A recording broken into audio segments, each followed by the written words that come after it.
4 months. Valuable FD.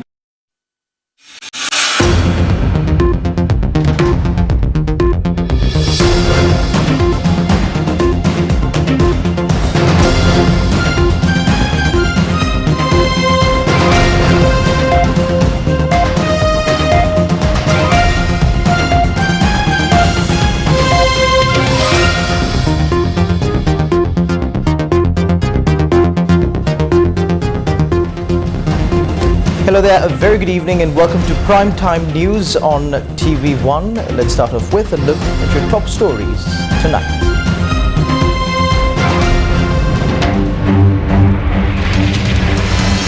Ruling party MPs call for elections to be delayed. 300 million rupee advance payment required for local government election printing process. Railway workers gear up for a strike from next week. University teachers protest against tax policy. Academic activities hampered. University students take to the streets against oppression. Opposition condemns use of tear gas on protests.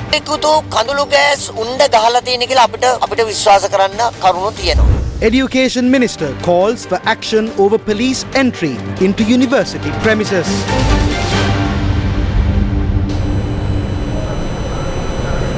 Want to look at those stories now in detail.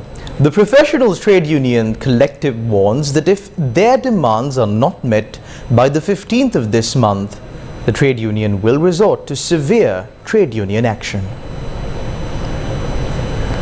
Professionals Trade Union Collective comprises of 40 trade unions of professionals including doctors, engineers, university lecturers and bankers. They demand a reasonable tax policy revision. We are at a critical juncture now. The government must decide on our demands before the 15th of this month. If not, there won't be power or water in the country and even the universities will have to be closed down.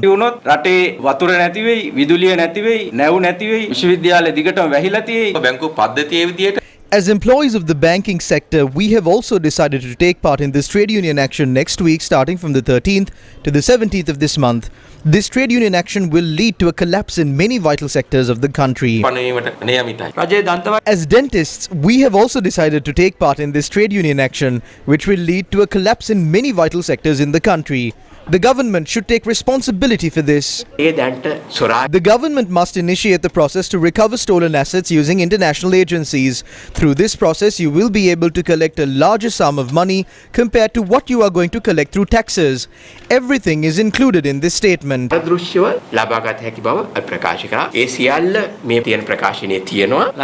the Ceylon Electricity Board Engineers Union, we have decided to take part in this trade union action. If a blackout takes place, the whole country will come to a halt and we are not going to do anything about it.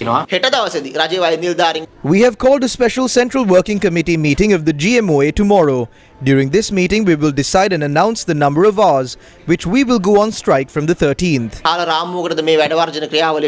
The Federation of University Teachers Associations convened another media briefing in Peradeniya today. We are hoping to carry out this trade union action together with other professionals starting from next week.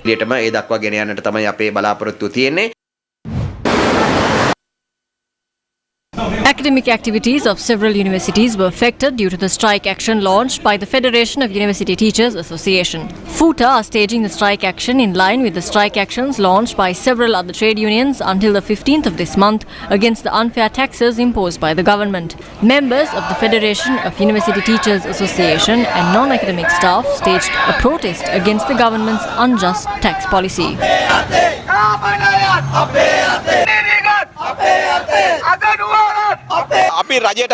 We have stressed to the government that if they do not provide a solution to this issue, we as the Federation of University Teachers Associations, together with the public and private sector, will go on strike.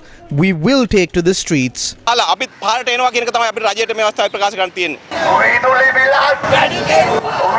The Naval Open University United Trade Union Alliance staged a protest against the government's tax regime.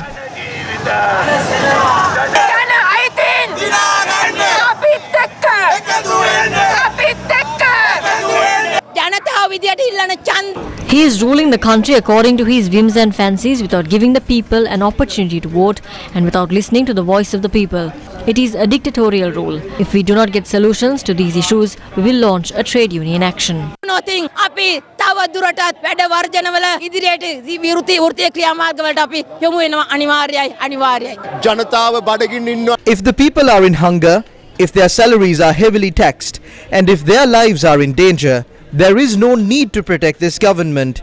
We demand for this oppression to end and for this tax policy to be abolished. අවුසි කරනු මේ බදු ප්‍රතිපත්ති ඉවත් කරගනු මේ වනචර පාලක.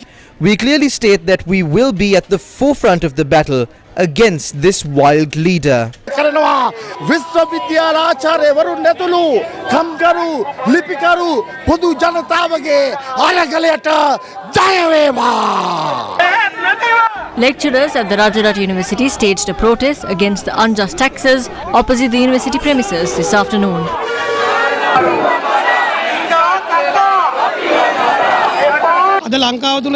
The biggest issue in the country today is the rising cost of living.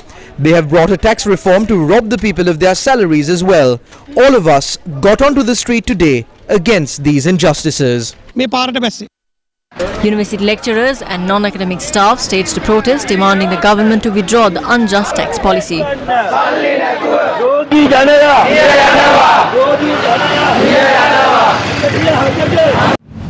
Railway trade unions announced that a trade union action will be launched from midnight on the 14th against the new tax regime and other social issues. We are launching this trade union action against the increase in bank rates, electricity tariff hike, pay tax, cost of living and state oppression. We have decided to launch a 24-hour token strike from midnight on the 14th to midnight on the 15th.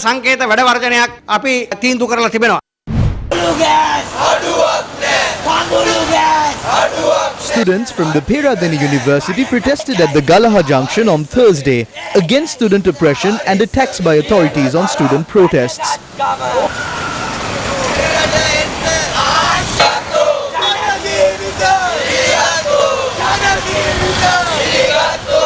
They protested by obstructing one lane along the Kandy Road, and thereafter Sri Lanka police completely closed the lane for traffic.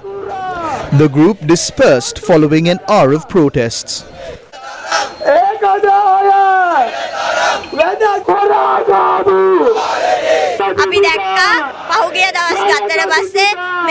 Students who protested peacefully were beaten inside the Colombo University. As Sri Lanka Student Movement, we condemn the attack. Oppression is not the solution.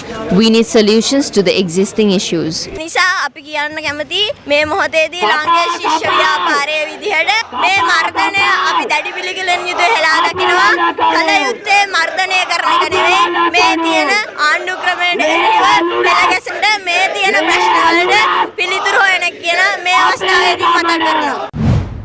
Six students who were arrested during Wednesday's protest at the University of Kelaniya were released on bail by the Mahara Magistrates Court on Thursday. Court released them on a personal bail of 50,000 rupees each, and the case will be called up again on the 13th of June 2023. The protest on Wednesday was organized against the arrest of student leader Kelumudha Nayaka and student activist Dilshan Harshana, and the students demanded their immediate release. Though tear gas and water cannons were used multiple times to disperse the protesting students, they continue to engage in the protests until midnight.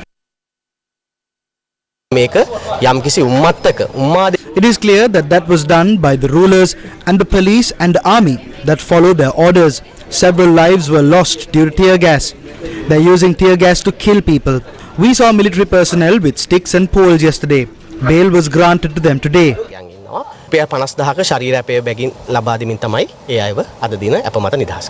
The Jathika Janabalawegaya filed a complaint at the police headquarters seeking an investigation into the quality of tear gas used during a protest that took place on the 26th of February. We believe Sri Lanka police used expired tear gas. If that is not the case, they have been given another set of questions. This relates to use of water cannons as well.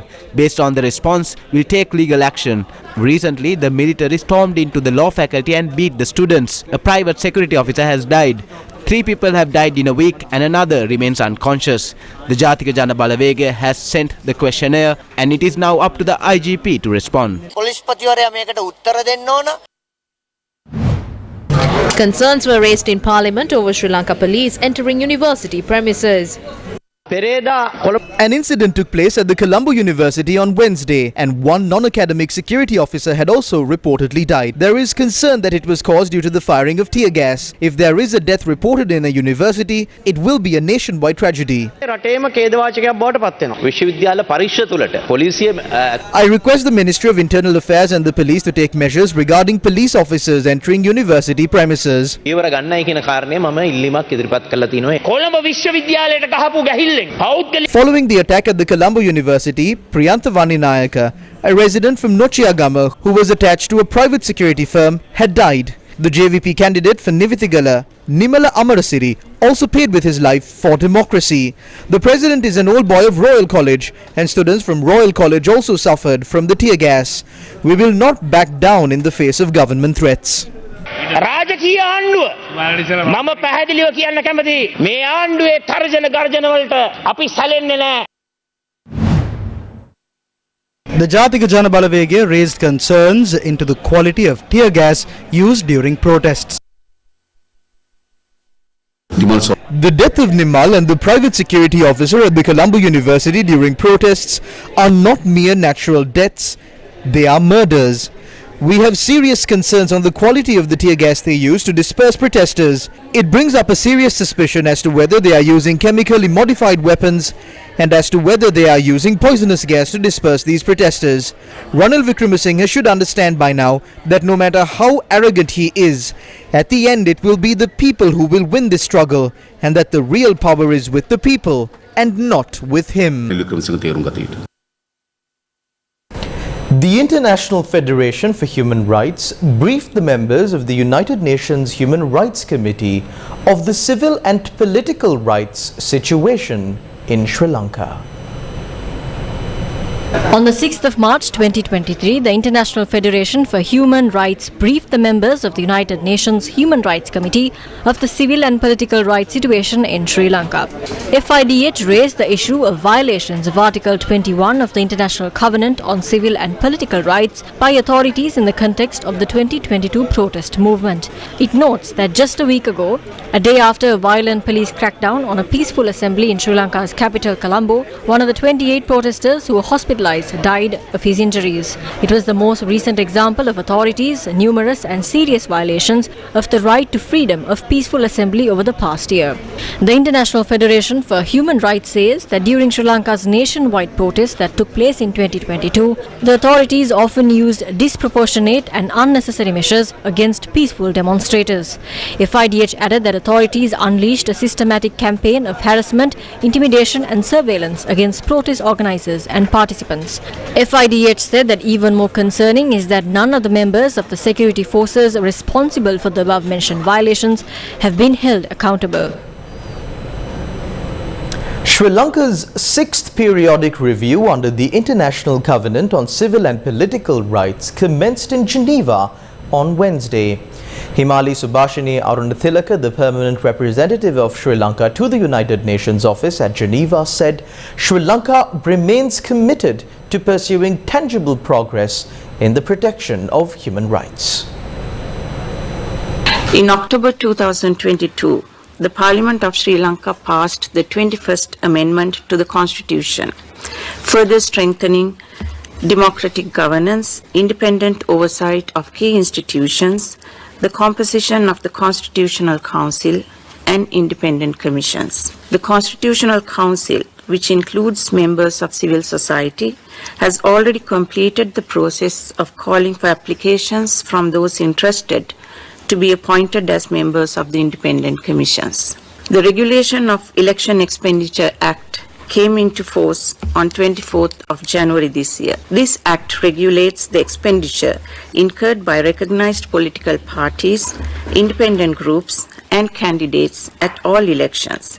The Office on Missing Persons has conducted panels of preliminary inquiries as part of its verification process that leads to in-depth investigations. More than 85% of complainants met with members of these panels and their testimonials were recorded. Further, the validity period of the certificate of absence was extended by another 2 years from 2021 to 2023.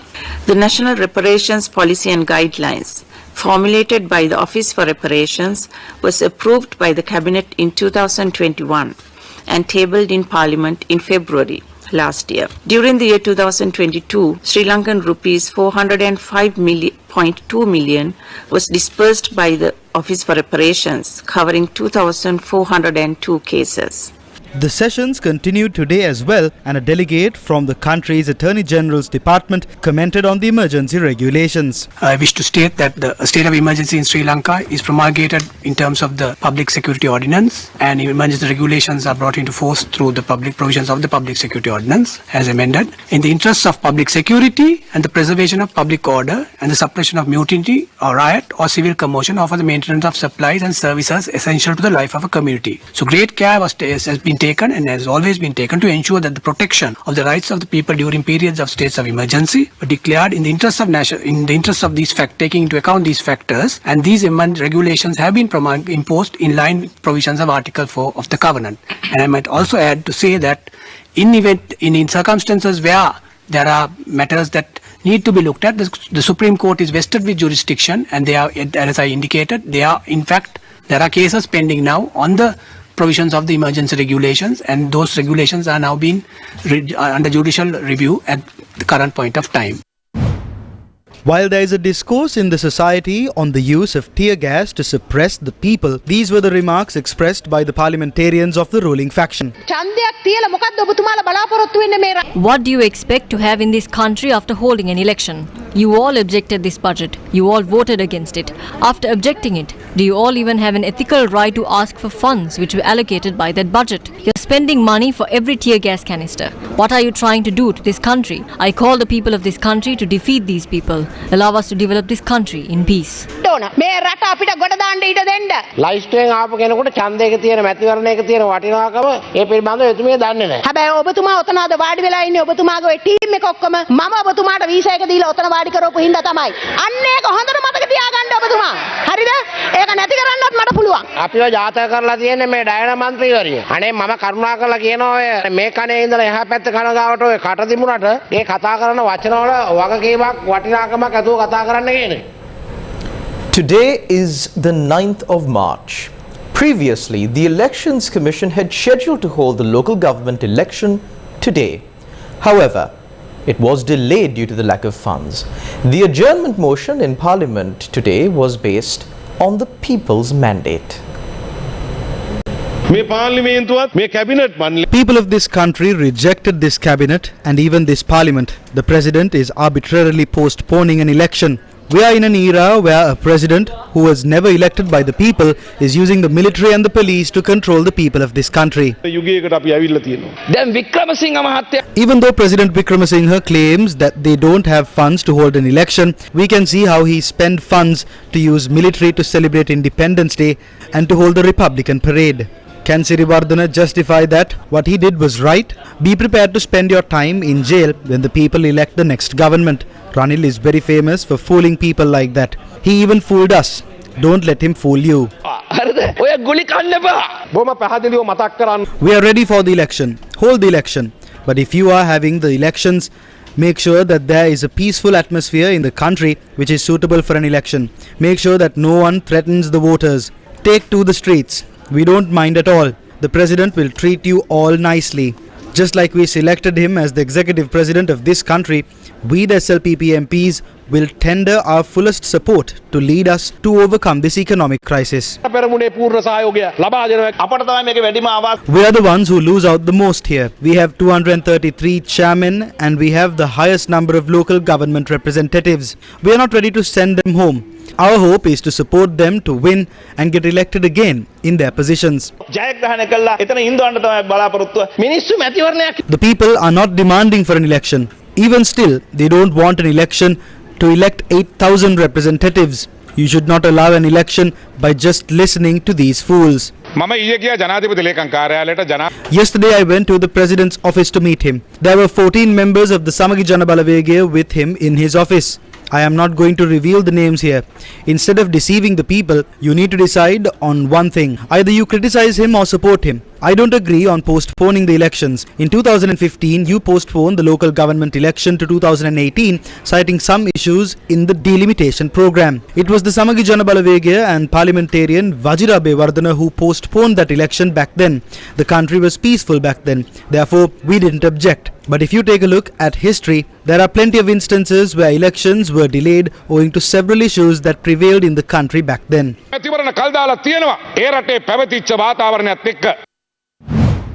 The Buddha Sasana Task Force addressed a letter to President Ranil Wickremesinghe stressing on the need to hold the local government election without delay for national and diplomatic stability. It calls to limit the number of ministers to 15 and remove state ministers. It also calls to move the administration of all ministries under the relevant secretary and suspend all state festivities.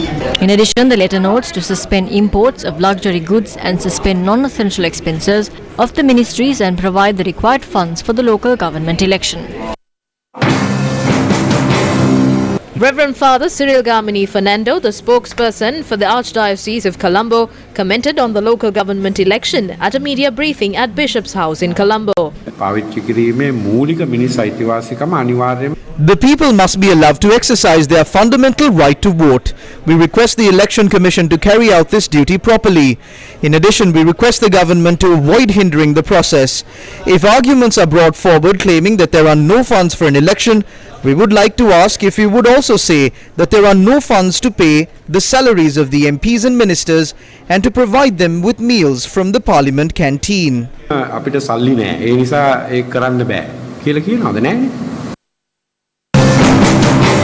State Minister Shant Bandara says an advance payment of 300 million rupees would allow the government printer to start the printing process for the local government election. There's a privilege issue here. Monetary power of the country lies with the Parliament. There's a privilege issue stating that Parliament must decide on financial management. It is currently taken up at the Committee on Privileges. We need 500 million rupees minimum for this task. If we can get 300 million as an advance payment, in addition to police security, the government printer can go ahead with the printing process. Police නිලධාරීන් 70ක ආරක්ෂාවක් අවශ්‍යයි. ඒ දෙක ලැබෙනවා නම් මුද්‍රණාලය කිසිම වෙලාවක අඩියක් පස්සට ගන්න නැහැ මුද්‍රණ කටයුතු කරන්න. A supplementary estimate of over 7.6 million rupees was presented to the Parliament to cover the expenses of the Delimitation Commission. In addition, another supplementary estimate of around 1,800 million rupees was presented to cover the expenses of the President's office. In total, 6 supplementary estimates to cover the expenses of various ministries and constitutional bodies were presented to the Parliament. The Legislative Standing Committee has agreed on 25% of youth representation under the proposed Local Authorities Elections Amendment Bill. The Local Government Elections Amendment Bill presented by the MPs Premanath C. Dolawatta and Imtiaz Bakir Marker as private members' bills were considered by the Legislative Standing Committee recently. The Legislative Standing Committee took into discussions the said bill on the basis that no clause that is not in accordance with the basic desire of the member presenting a bill shall be allowed to be included in a bill. The SJB also commented on the government crackdown on protests. The Samagi Janabalavegaya condemns the inhuman police attack on university students. We wish to know what action the President will take for that illegal act took place near his alma mater. We must clearly state that the lives of small school children were also put at risk during the second wave of tear gas, disregarding the pleas of the teachers. We saw some men like ninjas with some weapons in the back. We have concerns if these are legal weapons or life-threatening weapons given to protect the government.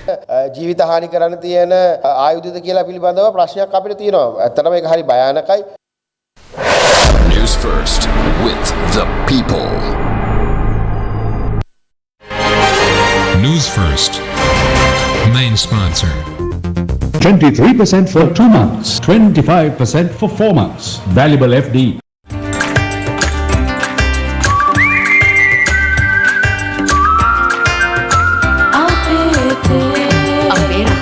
නියම කාට A trusted place for your fixed deposit. Valuable FD, 23% for 2 months, 25% for 4 months. Valuable FD, a symbol of stability. Welcome back to the news. Farmers, labourers and those representing other sectors protested on Thursday, citing various issues. One protest took place opposite the Fort railway station against the electricity tariff hike.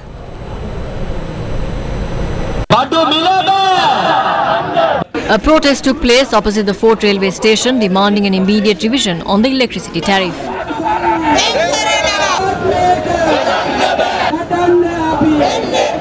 It was organised by trade unions and mass organisations.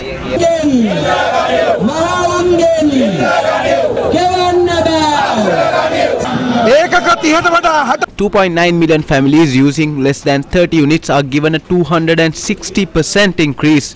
When tariff is increased, it affects people. The rupee has appreciated and the tariff needs to be revised accordingly.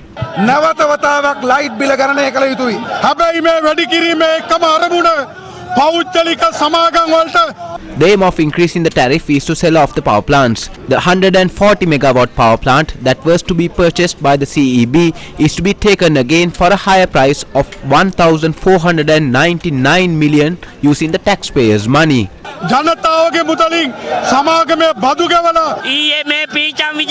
Vijay Segara says he will reduce tariff in August.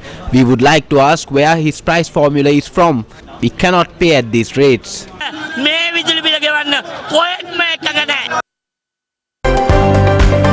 Biz Fast.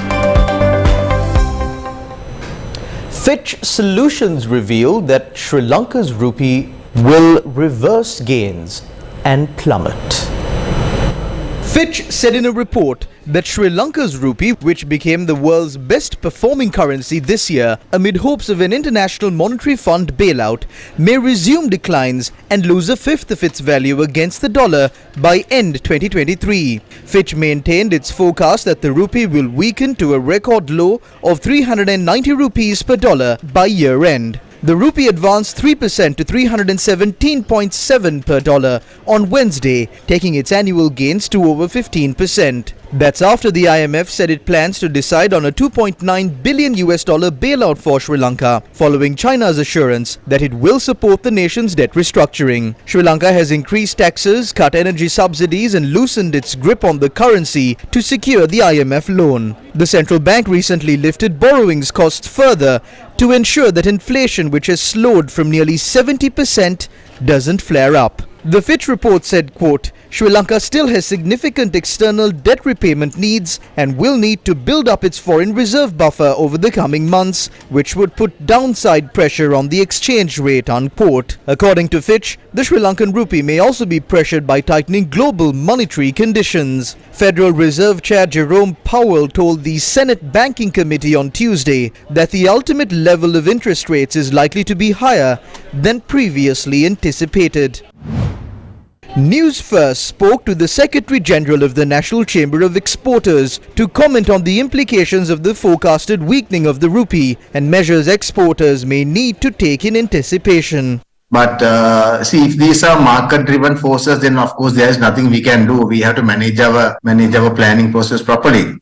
And if these changes are happening in a gradual manner, then I am sure the exporters, since they are experts in this, and we have been facing a lot of, sudden changes, policy changes, but somehow the exporters adapted and they have been resilient. And we need to also make sure that, exporters are not really affected very badly because they are the only set of people who are bringing in the required foreign currency to the country. Well, see, most of the Sri Lankan exporters, other than the agriculture sector, food sector, they do import a lot. So there are plus and benefits, negative impact is also there, as well as positive impact also is there. So they have to plan it well. And, these kind of research that is done by various organizations need to be looked into very seriously. And exporters, when they are doing their plans, especially on their pricings, they have to be very careful, and there should be always margins to meet with these kind of changes that is happening. keeping in mind that the Sri Lankan exporters are working on very thin margins right now, especially with the cost of production that has gone up. So it's actually a challenging time for them, but we are confident that they will somehow survive. And it's not only the exporters, generally everybody in Sri Lanka is going through these challenges. We cannot make a policy only to benefit a particular sector. We have to look as a whole. So generally, if the country economy survives or does well, this will have a positive impact on the people as well as the exporters. The government of Japan has so far provided approximately $300 million worth of assistance to Sri Lanka since the year 2022. The Japanese ambassador made this comment during an event in Colombo. Sri Lanka is currently facing the worst economic crisis since its independence and waiting for the IMF program to be approved while implementing various painful reforms. In order to support Sri Lanka, the government of Japan has provided up to approximately $100 million worth assistance to Sri Lanka since 2022.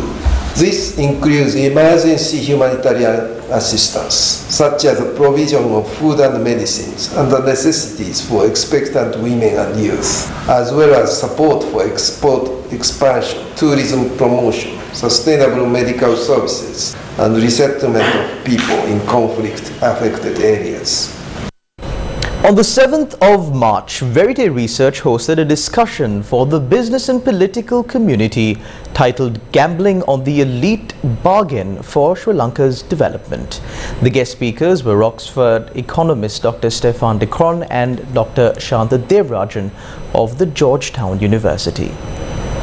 Gambling on the elite bargain for Sri Lanka's development was a discussion on the necessity for an elite consensus on Sri Lanka's plan for recovery. Economic recovery is not and cannot be bailed out. It's a long process. The panel emphasized that the IMF bailout can only go so far to recover. Sri Lanka's High Commissioner to India, Milinda Moragoda, said that the economic integration is key to enhancing the existing relations between India and Sri Lanka to a special relationship. He made these remarks while addressing the officers of the Indian Armed Forces at the prestigious Army War College, MAU, on the topic Trajectory of Sri Lanka-India Relations 2030. I know that the future leaders in the military of this country will be coming from here. So this is a momentous period for India. The fact is that you will be leading your military or your forces at a time when India is going to be the largest nation on earth in the world, going to be the fastest growing economy in the world, and is also going to have an extremely modern and futuristic military strategy and a military. So you, I would think, are the future leaders. Shirani Vikramasinghe, the mother of First Lady Professor Maitri Vikramasinghe, passed away on Wednesday. Shirani Vikramasinghe, the mother of First Lady Professor Maitri Vikramasinghe, passed away on Wednesday, and the final rites also took place on the same day. The remains were placed at a private funeral parlour, and the final rites took place at the Navala Public Cemetery. The late Shirani Vikramasinghe had donated her properties in Navala to local temples and public affairs, and the Navala Public Cemetery is also a property that was donated by her ancestors. The Colombo Stock Exchange and the International Finance Corporation, together with several other international organizations, signed a pledge with 14 companies to boost female representation at the board level and in management in companies to a minimum of 20% by the year 2025. This pledge was signed in line with the International Women's Day this year. According to the Global Gender Gap Report of 2022, which indicates the share of women hired into leadership roles has shown a steady increase from over 33% in 2016 to nearly 37% in 2022. At the event held in Colombo, the Colombo Stock Exchange, the International Finance Corporation, together with several other international organizations, signed a pledge with 14 companies to boost female representation at the board level and in management management in companies to a minimum of 20% by 2025. Lalita Kapoor, Australian Deputy High Commissioner to Sri Lanka and Maldives, Chairman of the Colombo Stock Exchange, Dilshan Veerasekara, Sarah Twigg, Manager in charge of Women in Work Program of the International Finance Cooperation, and several other dignitaries representing the 14 companies that signed on to the pledge participated in the event. Tonight, we take a look at a member of South Asia's first team of female gantry crane operators on our special segment dedicated for Women's Day.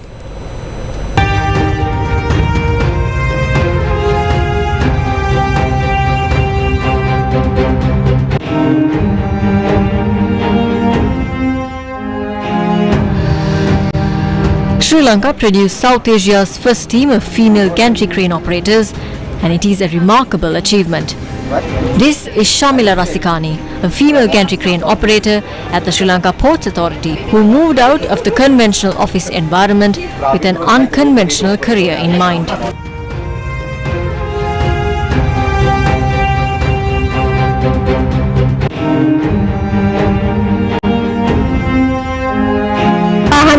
One day I was afraid, but it faded away with training. We operate the gantry crane like a normal car. As a woman, I encourage all women to challenge themselves. We have the strength to whatever it takes.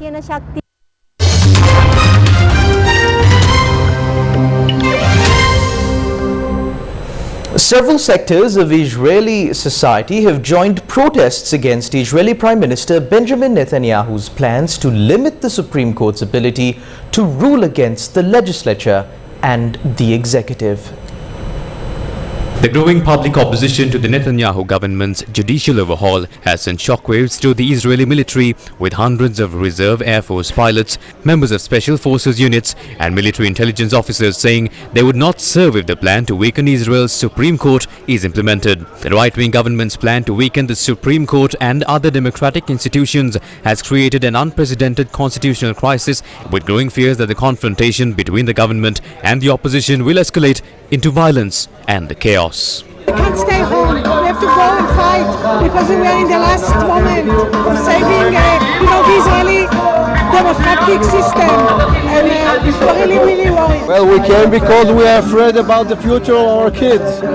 What are you scared about? We're afraid that we will become a dictatorship instead of the democracy that we have right now. And that's a wrap of Primetime News on TV1 for tonight. To follow details of these stories and much more, you can log on to our website www.newsfirst.lk. I'm Charlene Benedict for the Newsfirst team. Take care. God bless.